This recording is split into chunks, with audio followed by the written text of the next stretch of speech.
Bienvenidos a un viaje por la historia de América Latina a través de sus museos.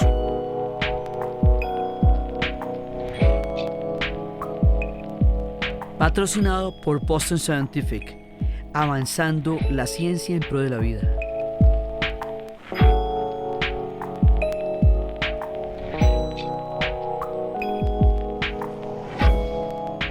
Hoy, en nuestra serie de museos de América Latina, vamos a hablar de un museo que, por supuesto, particularmente nos enorgullece, particularmente nos encanta y nos honra, pues teniendo en cuenta que de todas maneras el relato se hace desde Colombia. Y entonces, pues no he podido evitar sentir esto muy cerca del corazón, ¿no? El Museo del Oro de Bogotá, teniendo en cuenta que son 7 museos del oro los que hay en Colombia, porque hay una diversidad muy grande en lo que tiene que ver con el oro, en la historia y en la narrativa de nuestro país. Entonces vamos a hablar del Museo del Oro, único en el mundo, porque lo que nosotros tenemos a este respecto, nuestras piezas, nuestra historia, es única. Realmente no lo hay en otra parte.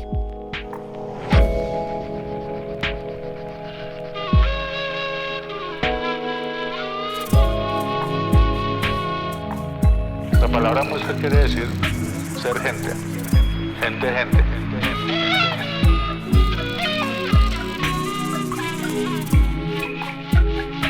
Nosotros correspondemos al tercer rayo, que es la fuerza del amor, y por eso nuestra cultura es una cultura romántica.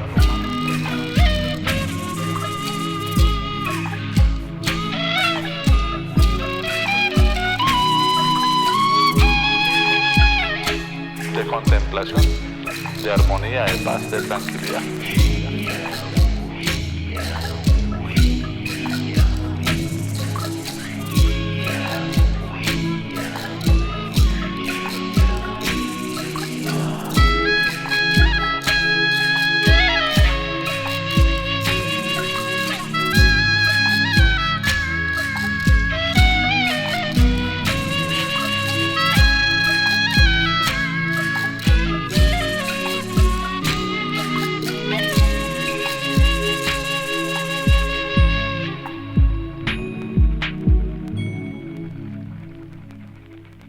Este Museo del Oro nos recoge el pasado prehispánico, el pasado precolonial, y está marcado por los imaginarios que nos harían conocer en los confines de la tierra, en las quimeras. Cuando nosotros decimos que la conquista, el proceso de conquista de los españoles y de los europeos en general con respecto a América era un juego de quimeras, porque ellos veían en nosotros todas las proyecciones de sus sueños y de sus historias y de sus mitos. Pues uno de los más grandes de todos ha sido el mito del oro y el mito del dorado.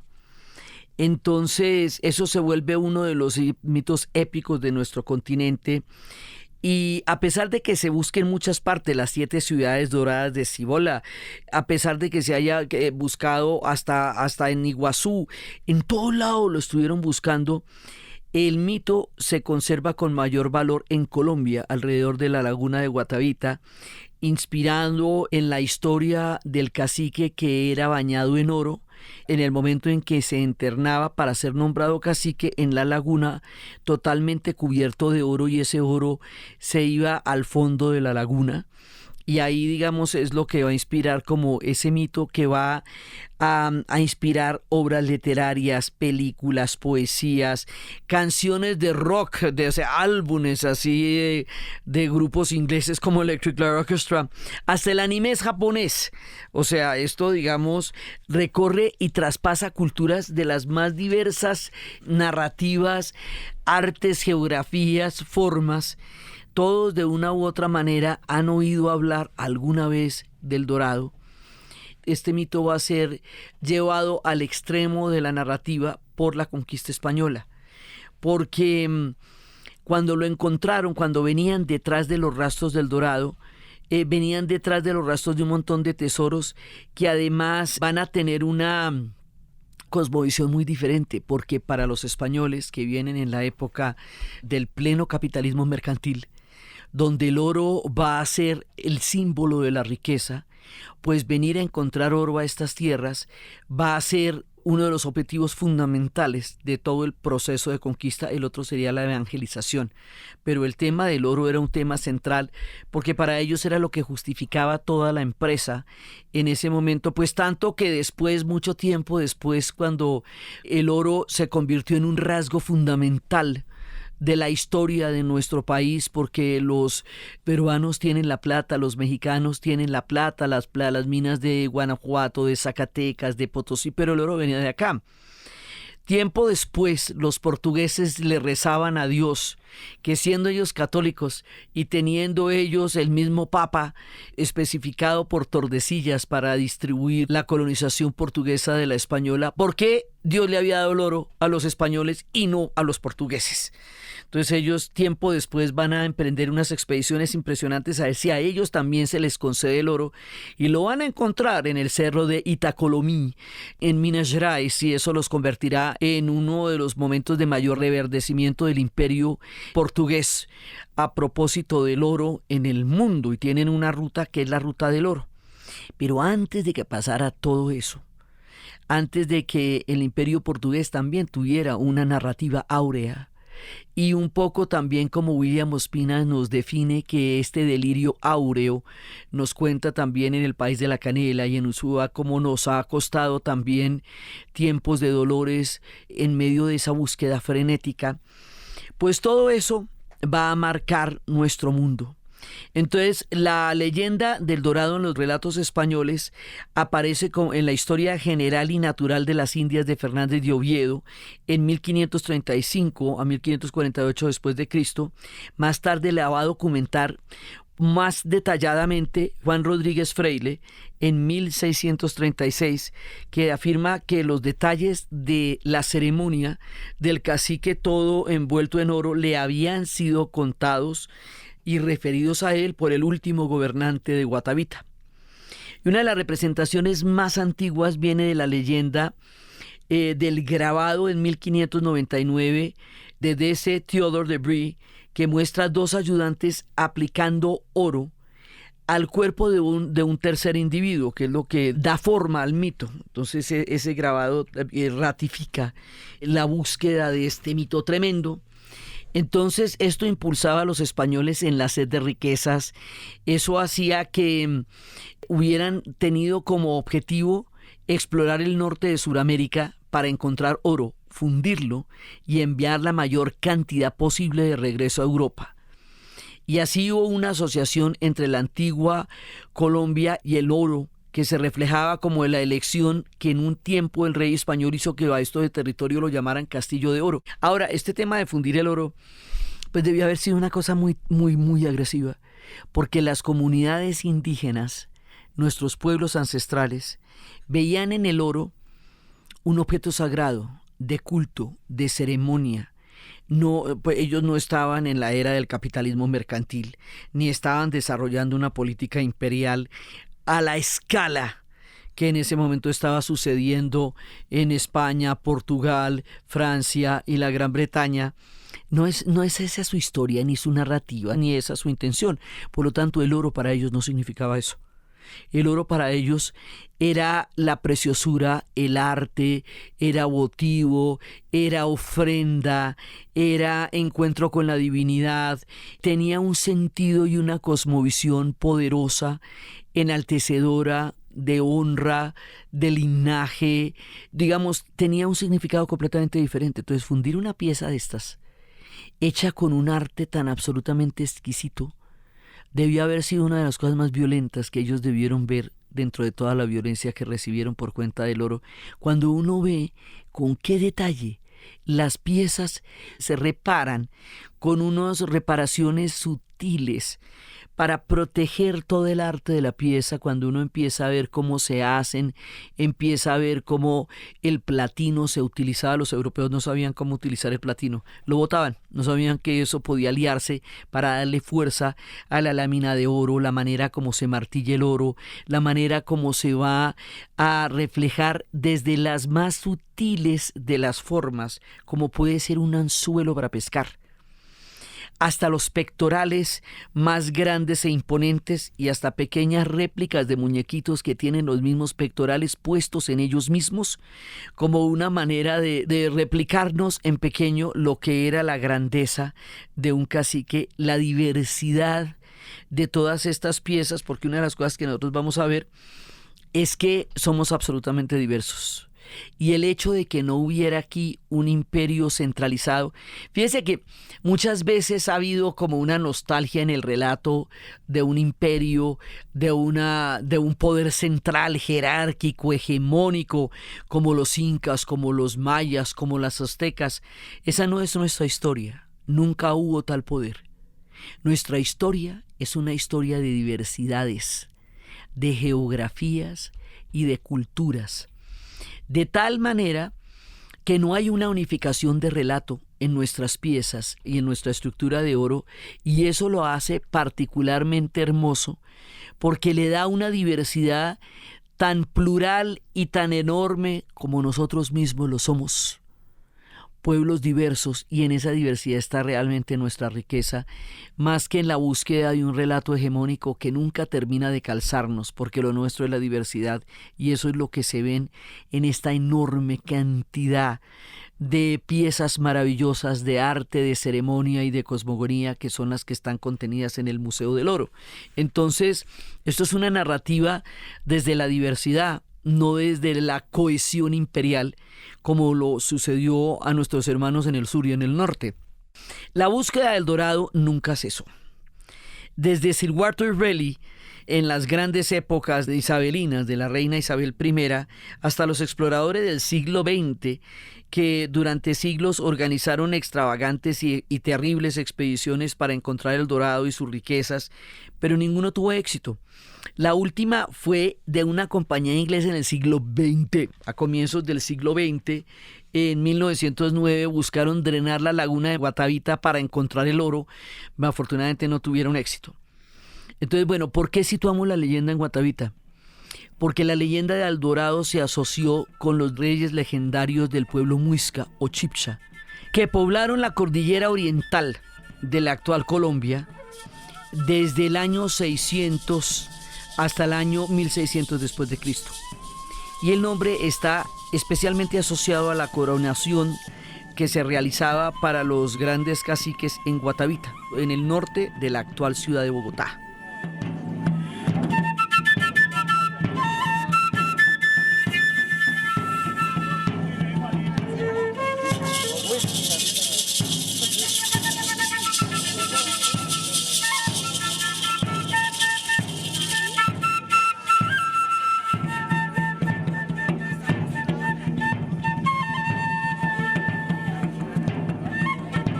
En las culturas precolombinas, el oro era el material muy importante, porque eran culturas orfebres y tenían todo este símbolo de espiritualidad.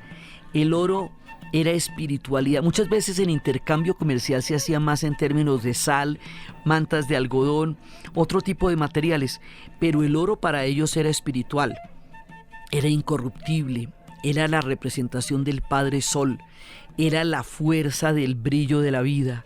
Iluminaba, fortalecía, generaba un poder espiritual muy importante, un poder energético muy importante. Entonces los artesanos hacen obras como ofrendas a los dioses que se enterraban en ritos fúnebres, en lugares específicos, digamos, en lugares sagrados, y también se ofrendaban lanzándolos al fondo de la laguna. Lanzarlos al fondo de la laguna era una manera de entrar en contacto con el mundo de los muertos, con el inframundo, pero también con el mundo de lo femenino. El mundo de lo masculino estaba en la parte superior de la superficie de la tierra. El mundo de lo femenino estaba en la parte inferior, debajo de las lagunas. Y en la parte media era donde habitaban los hombres. Entonces nosotros habitamos, en la cosmovisión de muchos de estos pueblos, nosotros habitamos un punto medio, donde estamos entre las altas capas que van, digamos, hacia la parte superior y las bajas capas que van hacia la parte profunda y fundamental. Lo que une estas dos partes, lo que nos lleva al misterio de lo femenino y que viene alumbrado por la fascinación y el brillo divino del Padre Sol, son las ofrendas puestas en la laguna. Entonces las lagunas son un intercambio, una comunicación, un espejo, una mirada profunda. Por eso el oro se llevaba a las lagunas. Y así el ciclo del oro que se extrae del fondo de los ríos con bateas, que en el museo muestran bateas que son africanas, que se cierne para separarlo del barro del fondo de los ríos, se va a convertir en obras de arte maravillosas. Y después de que se le va a dar estas formas exquisitas, maravillosas, artísticas, místicas, va a terminar llevándose al fondo de la laguna, con la cual se va a completar todo el ciclo del oro que viene de la tierra, viene de los cauces de los ríos y vuelve a regresar al agua a través de las ofrendas de la laguna, mediado por la intervención artística, divina y espiritual de los orfebres de nuestros antepasados. Entonces esto a ti tiene una connotación muy impresionante. Entonces se dice que el monarca investido estaba cubierto de piezas de oro en todo su cuerpo, lo desnudaban, cubrían el cuerpo todo con polvo de oro, y que a ese hombre lo llamaban el dorado porque era un hombre revestido de oro, entonces era un dorado. Y esa fue la historia que conocieron los conquistadores, pero con la mirada de la ambición febril, de un tiempo de competencia de imperios, de capitalismo mercantil donde la moneda va a reemplazar el valor que en tiempos anteriores tuvo la tierra y donde se va a crear la banca, los empréstitos, digamos, es un tiempo de un desarrollo económico muy grande en Europa, y ese desarrollo económico está basado en el oro. La ambición con la que vienen es la ambición de un imperio desmedida en un ciclo económico expansivo gigantesco, y se encuentran con los orfebres que están haciendo el círculo del oro que viene del fondo de los ríos y termina ofrendándose después al fondo de las lagunas. Son dos lenguajes completamente diferentes para referirse al dorado y al oro en nuestra cultura.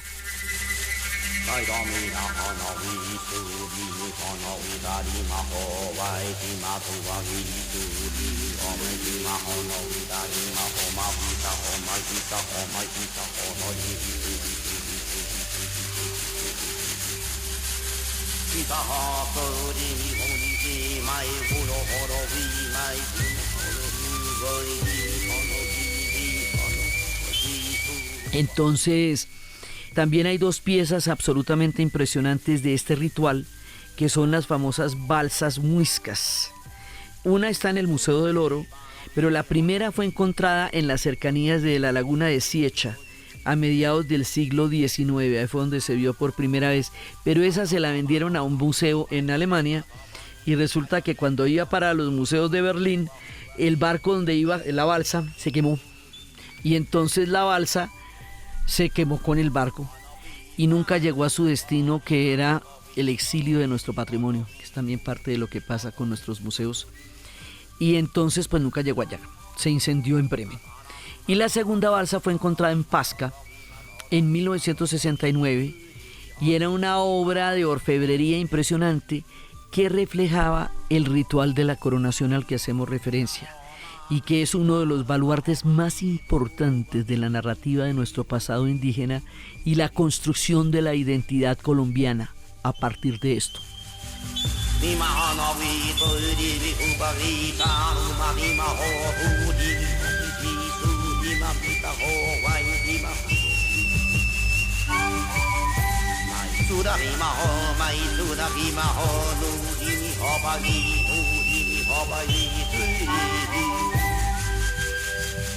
A partir de este momento, pues todo el tiempo nosotros vamos a ser referidos por el dorado, ¿no?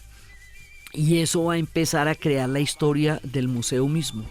Es muy curiosa la historia porque el pasado prehispánico, sobre todo en el siglo XIX, pues no tuvo la importancia que tendría después, porque el siglo XIX es un siglo de una feroz narrativa donde se trata de establecer una diferencia entre la civilización barbarie, de entrar en un contacto con el mundo europeo como una narrativa de nuestra referencia para construir las nuevas naciones, y por lo tanto fue hasta el siglo XX cuando la antropología y la arqueología empezaron el estudio de las civilizaciones antiguas, que floreció la necesidad de conocer y valorar el relato indígena. Vamos a ver que esos tiempos históricos van a coincidir en muchos de los momentos de América Latina, en muchos de los países cuyos museos vamos a narrar, que hay un momento en que ese pasado no se valora y otro momento en que empieza la valoración de ese pasado, cuando empieza a intentar construirse un punto de identidad, que es lo que tienen que ver los museos también, identidad de los pueblos y reconocerse en los relatos. Entonces, a partir de los años 30 empieza a ver la necesidad de una comprensión del pasado y del pasado prehispánico y la necesidad de estudiar las comunidades indígenas del presente. En el mundo actual, en la vida actual y en el momento actual, hay una gran cantidad de comunidades indígenas en Colombia. Se hablan muchas lenguas, son una parte fundamental de nuestra composición como colombianos y como pueblos. Y están en nuestros proyectos, somos parte de un proyecto histórico común. Eso es parte de lo que estamos intentando construir juntos. Y es importante señalar eso porque muchas veces se habla de los pueblos indígenas como pueblos del pasado, ¿no? Alguna vez una profesora chilena nos hablaban de que los mapuches vivían, comían, cantaban, y los mapuches ahí parados, sí, en el sur de Chile. Entonces estamos hablando de pueblos vivos, de pueblos, digamos, partícipes de toda nuestra diversidad que la enriquecen desde el presente y desde la ancestralidad. Pero el momento en que esto va a entrar en el relato va a ser a través de los investigadores europeos como Rangel Dolmatov y Juan Pérez de Barradas, que llegan a estudiar el pasado precolombino. Pero es el colombiano Gregorio Hernández de Alba el mayor impulsor de la arqueología y la antropología en Colombia, y se le conoce como el padre de la arqueología colombiana, y es el que hace los aportes intelectuales y fundamentales para conocer y reconocer el legado indígena de nosotros en nuestra tierra y en nuestro relato. Y en la obra de él es donde él va a ser uno de los primeros intelectuales en defender a las comunidades indígenas. ¿Por qué es necesario defender a las comunidades indígenas? Porque hubo un problema muy grave cuando terminó el mundo del dominio del Imperio Español. Y el problema grave es que ellos se fueron, pero nos dejaron el relato que ellos tenían sobre el mundo indígena. Nos dejaron la manera como ellos nos miraban, como si esa mirada fuese la nuestra sobre nosotros mismos. Reevaluar eso es una tarea histórica que está en desarrollo y en proceso aún. Y esto estoy hablando de toda América Latina. Eso es el caso nuestro, pero es el caso de toda América Latina, porque precisamente eso es lo que van a hacer los mexicanos con tantísima decisión y fuerza por esa cantidad de siglos que tienen antes del mundo indígena, y lo que también alienta la fuerza de los peruanos. Para nosotros esto va a ser todo un proceso. Y este hombre va a crear un movimiento que es el movimiento Bachué, que es un movimiento artístico y literario que busca reconocer el valor del aporte indígena y defender lo autóctono, lo nuestro, lo local.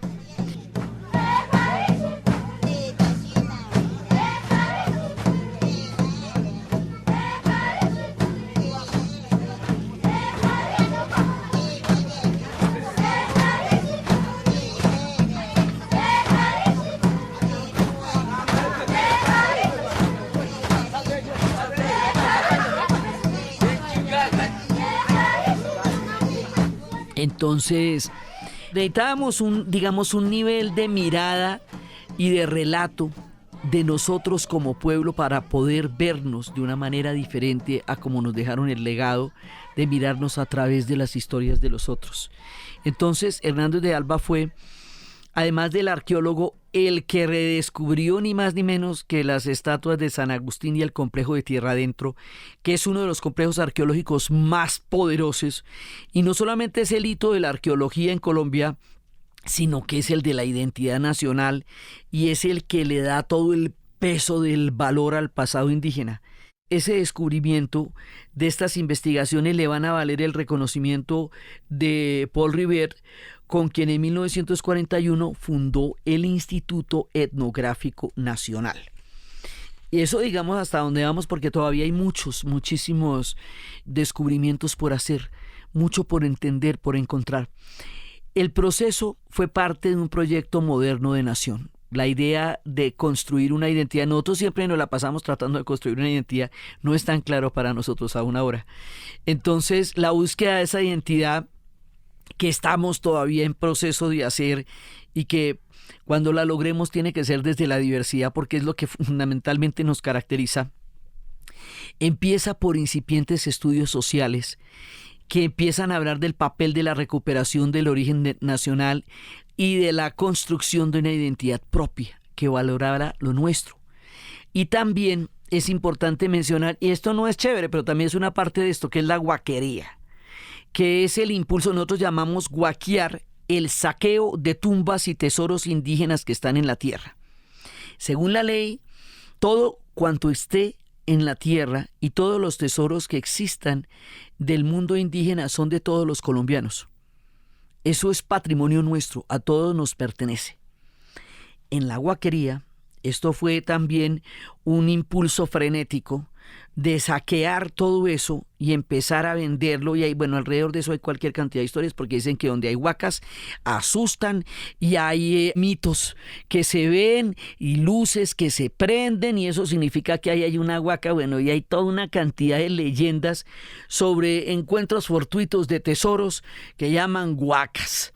Entonces, la guaquería fue impulsada por un proceso frenético de desarrollo que se conoció como la colonización antioqueña, en donde se va a dar, digamos, como el punto de partida de lo que se va a considerar el desarrollo del país, va a ser la colonización antioqueña, y va a haber un movimiento de frontera agrícola que va a empezar a extenderse sobre la idea de que había que tumbar el monte para buscar oro.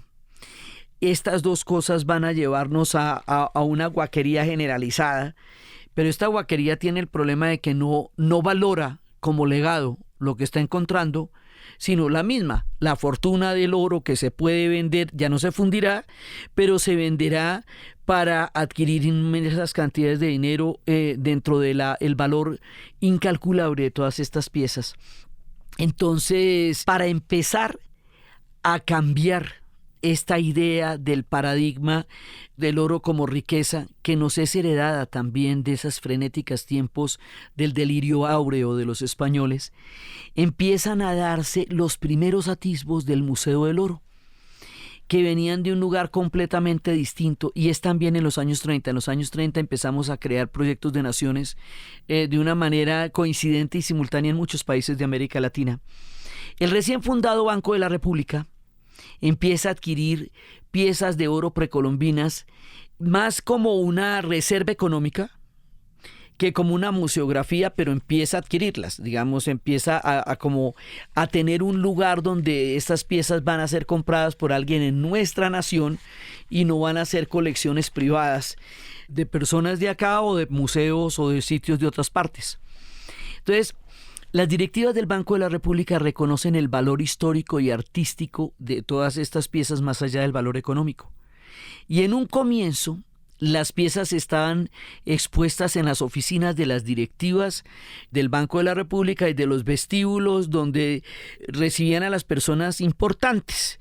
Entonces, personajes como Lleras Camargo, quien después sería presidente de la República, recibió al príncipe de Suecia y le mostraba las piezas de oro. Fue uno de los primeros guías del Museo del Oro, a la manera del Gabinete de Curiosidades un poco, digamos, mostrando nuestros grandes tesoros, pero todavía con un carácter de asombro, pero todavía no de relato. Eso va a pasar más tarde. En 1939, después de una negociación tremenda, con una mujer llamada Magdalena Amador, que era hija de Coriolano Amador, que en ese momento, en el siglo XIX, era el hombre más rico de Colombia. Era el gran millonario de Colombia y era un tipo que tenía lujos extravagantes, era dueño de minas de oro en todo el país. Una cosa impresionante. El Banco de la República le compró una de las piezas más emblemáticas de todas, el Poporo Quimbaya. Y esa pieza marca el relato de la fundación del Museo del Oro. Es esa pieza.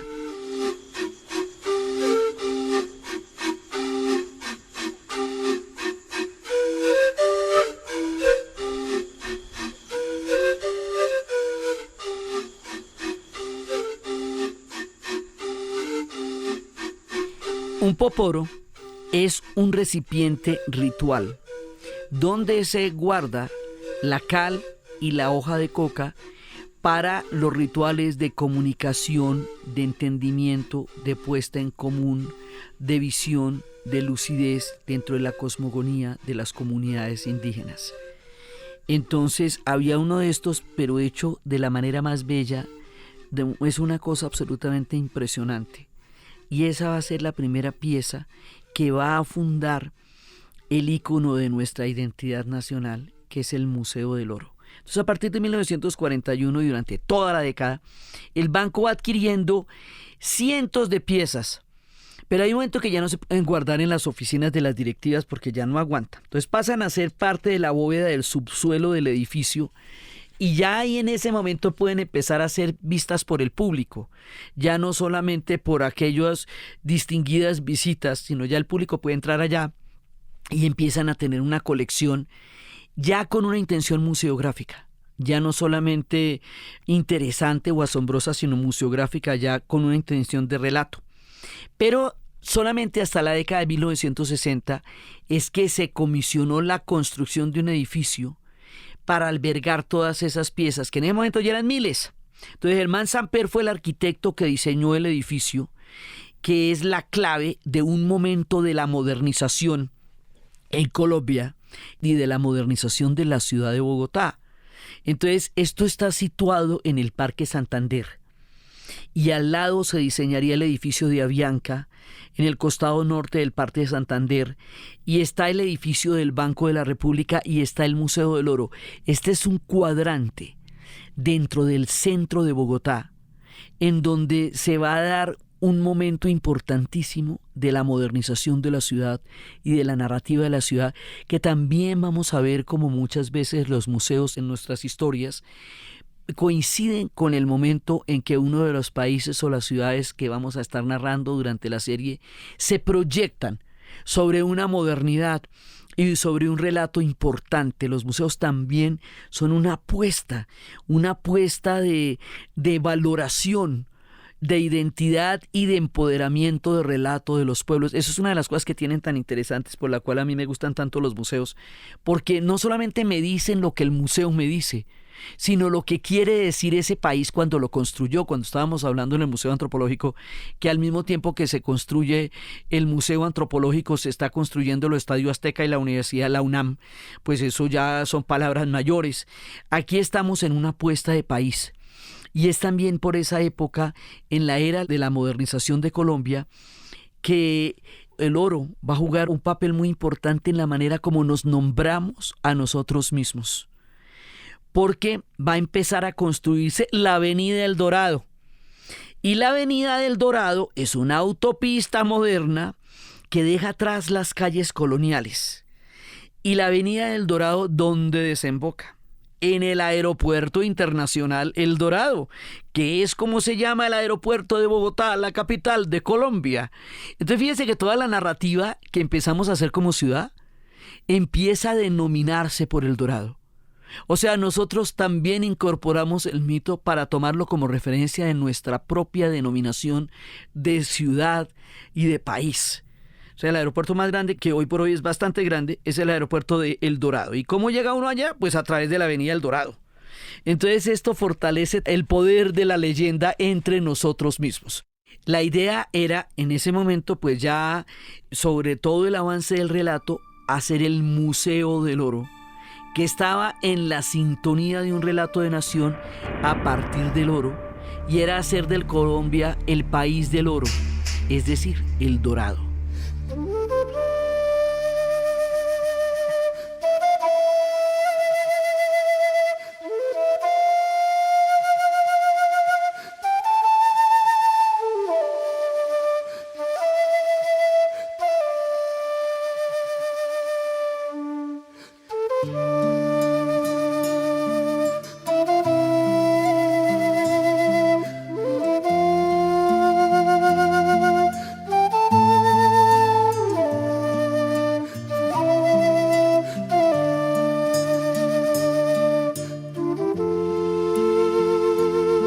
Entonces así queda, digamos, como redondeado el relato. Los aeropuertos tienen nombres que son importantísimos.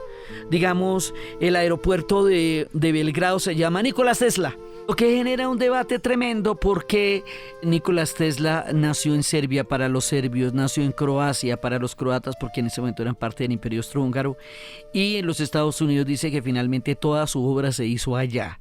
Entonces uno de los grandes debates de los Balcanes, además de lo poderoso de su historia, es de dónde es Nicolás Tesla. El aeropuerto se llama Nicolás Tesla y eso es muy importante porque esa es la narración de origen. El aeropuerto de nosotros se llama el Aeropuerto Internacional del Dorado, para decirles lo importante que es esto.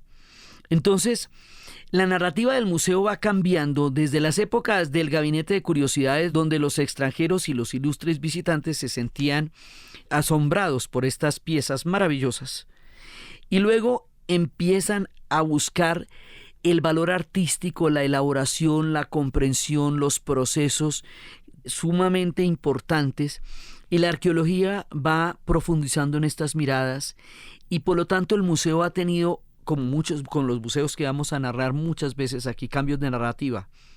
Entonces, el museo que abre las puertas en los años 60 ya es una narrativa de país. Y para abrir semejante museo, para albergar toda esta leyenda, para llevar a cabo esta narrativa de oro tan poderosa y tan valiosa para nosotros como nación, adivine a quién le preguntamos. Adivine quiénes asesoraron la creación del Museo de Oro de Bogotá. Adivinen quiénes. Pues los del Museo Nacional de Antropología de México. Así los hermanos nos vamos uniendo para narrarnos. Fueron a México, contactaron a los del Museo de Antropología y ellos vinieron, los del Museo Nacional de Antropología, cuya narrativa nos deslumbra, como lo vimos en el capítulo pasado, son los que nos enseñan cómo montar la narrativa del Museo del Oro, lo cual además es muy bonito porque es como nos hermanamos en nuestra narrativa, en nuestras historias, en nuestra forma de contarnos, porque al final vamos a ver cómo estamos construyendo un relato conjunto, que es el relato de América Latina, a partir del momento en que cada uno narra su propia historia, pero de una u otra manera nos vamos encontrando y nos vamos dando la mano en el camino de narrarnos, que es parte de lo maravilloso que tenemos en este continente fantástico que habitamos. Entonces, después va a haber una renovación muy importante en el Museo del Oro en el 2008, y ahí la clave es la influencia de la Constitución de 1991. La Constitución de 1991 es la primera carta magna que nos reconoce como un país pluriétnico, diverso y multicultural. Eso es importantísimo porque da lugar en el relato de los derechos políticos a la diversidad que nos compone, a las diversidades afro, indígenas. Colombia es un país fundamentalmente mestizo, es un país que tiene una gran diversidad étnica que no se puede definir a partir de un solo relato. Y eso es lo que reconoce la Constitución de 1991, porque antes de eso teníamos una Constitución hecha en 1886 y esa Constitución era un relato hegemónico sobre una parte del país sobre el resto. Por eso es que la Constitución del 91, aparte de ser un proceso histórico completamente valioso, porque sale de un movimiento estudiantil de una séptima papeleta, va a reconocer nuestra diversidad. Y ese reconocimiento de nuestra diversidad empieza a transformar nuestra manera como contamos nuestra cultura y cómo nos vemos. Y eso es lo que le va a dar al Museo del Oro una narrativa diferente. Entonces se va a distribuir en 3 espacios. Hay un momento en que se empieza a buscar este ciclo del oro, de cómo se extrae, cómo se trabaja en las subculturas indígenas. Hay un segundo momento en que es cómo lo utilizan y lo reparan y lo portaban, estas reparaciones que nos indican la importancia y lo único de cada pieza. O sea, se repara una pieza en lugar de volverla a hacer, porque la pieza es tan valiosa que requiere de un soporte y de una reparación para continuar ejerciendo su magia y su poder. Luego, cómo se constituye toda la cosmología alrededor de cada una de estas piezas, porque son, como hemos visto, elementos de la espiritualidad y de comunicación en los mundos. Y finalmente, como estas piezas de esta cosmogonía y de esta cosmovisión tan completa y tan poderosa se van a convertir en ofrendas, y las ofrendas se van a meter en la madre tierra, en las lagunas, y así se completa el ciclo de la comunicación entre los mundos y del oro que nace de los ríos y llega a las lagunas en forma de ofrenda y de comunicación y de espejos. Esto se representa como un semicírculo en la parte de arriba del museo, que se cierra y en la oscuridad muestra una ofrenda. Una de estas ofrendas maravillosas que se hacen es un espectáculo deslumbrante, misterioso y místico, que está acompañado de unos cantos rituales de los mamos de la Sierra Nevada de Santa Marta, que lo cantaron especialmente para el museo. Ellos, nuestros hermanos mayores.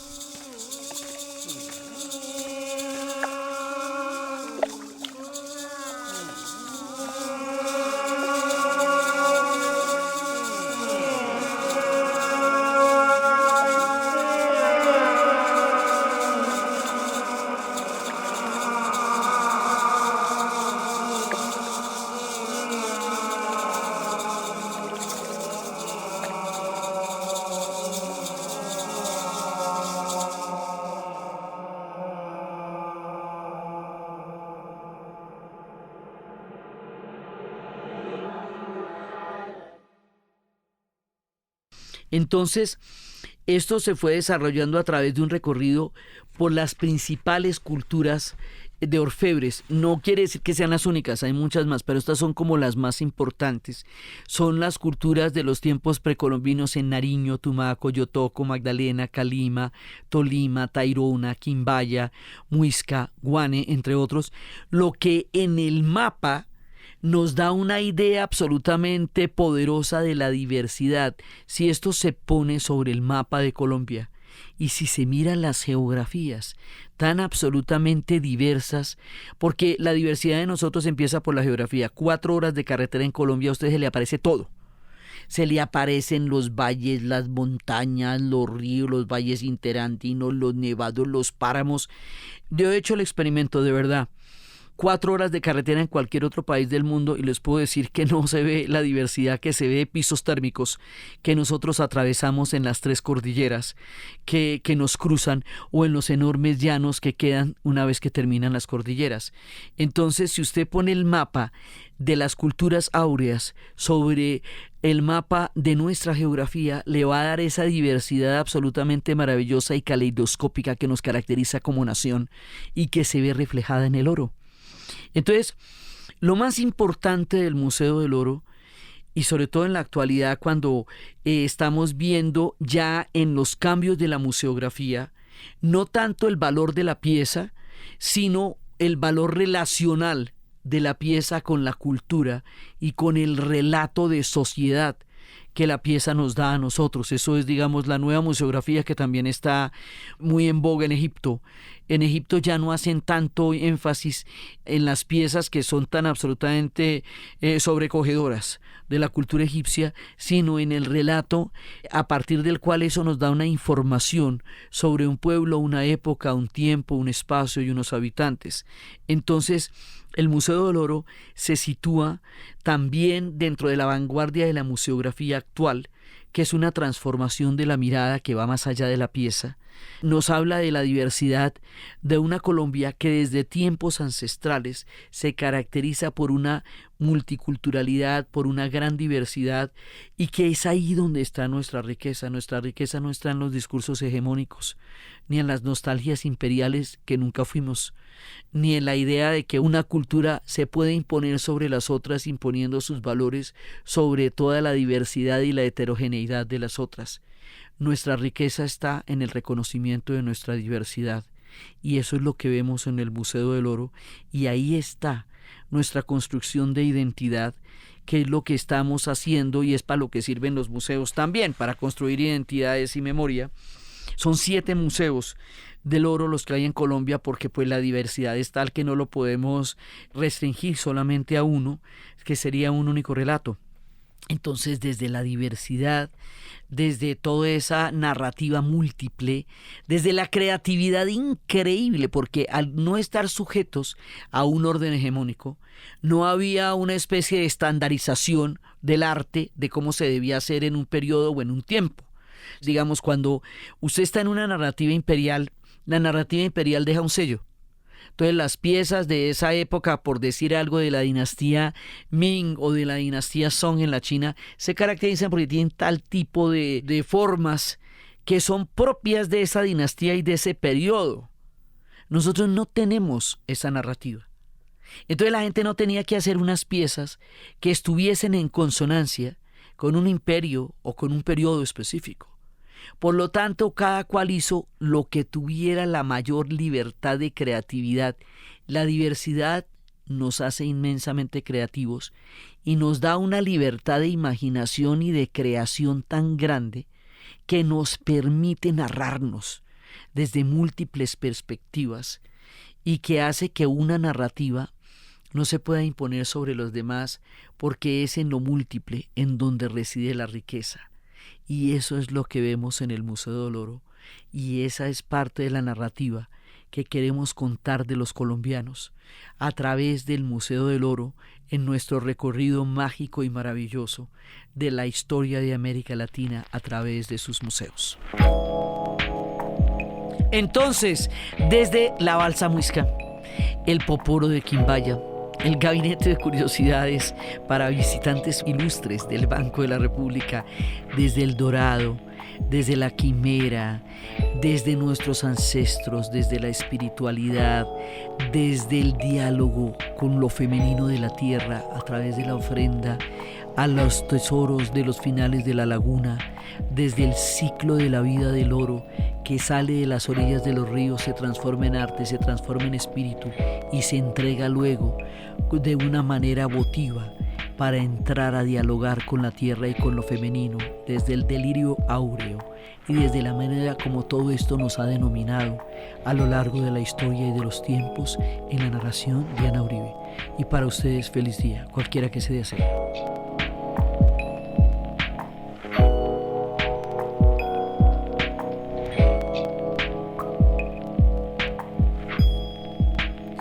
Este podcast fue posible gracias al equipo de la Casa de la Historia.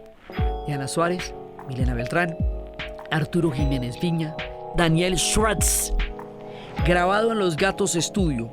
La edición y la musicalización de Eduardo Corredor Fonseca, de Rueda Sonido, y siempre con la ayuda fuerte y poderosa de Santiago Espinosa Uribe y Laura Rojas Aponte del podcast Cosas de Internet. Para este relato tenemos enormes agradecimientos por su tiempo, su información y el cariño con que fuimos recibidos a Eduardo Londoño, Juliana Aguirre Pineda, Ana María González, Luis Espinosa y Juliana Jaramillo, que nos hicieron esta mágica mirada por el Museo del Oro en Bogotá. Y también a Freddy Chicangana, de la comunidad Yanacona, que me ha enseñado el valor de las ofrendas.